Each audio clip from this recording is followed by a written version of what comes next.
'Di ba nga, marami nga tayong pangarap sa buhay. Isa na yun yung maikasal tayo. Kasi ayun yung unang plano. Two souls destined to be together, and the story that begins with a simple prayer. Naalala mo yung una tayong nagkita? Oo, mahal. First time tayo nag-meet. Pero yung sabi mo sa akin, ano yung kalabit?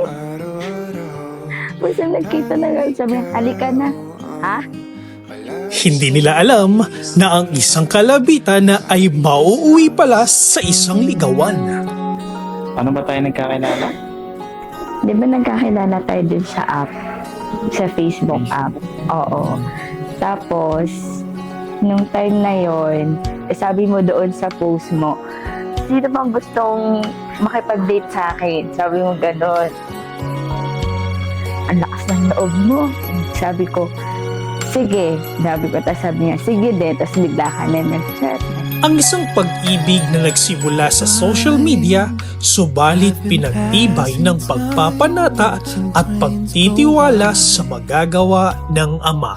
Yung mga panata natin, yung mga panata mo, panata ko. Kasi di ba ako katulad ko, nanggaling ako sa relationship na naging failed, kaya 3 years, hindi ako nagkaroon. Tapos ikaw, yun yung panata mo, yung first and last mo.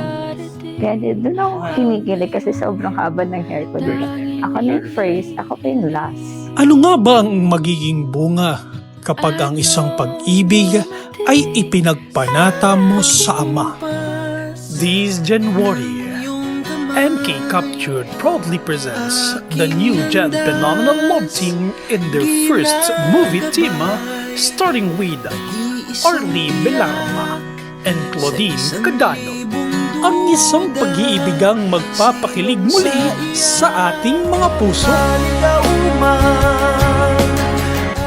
Once na hinawakan mo na yung kamay ko, huwag mong bibitawan. Kasi hanggang dulo na yan. Bibitaw lang yan kapag natapos na ang takbo niya ang dalawa. Little they don't know na ang paghawak ng kanilang mga kamay ay mauuwi na sa isang kasalan. Sabay-sabay nating saksihan ang dalawang taong nagpasya na mag-isang dibdib dahil sa pagmamahalan.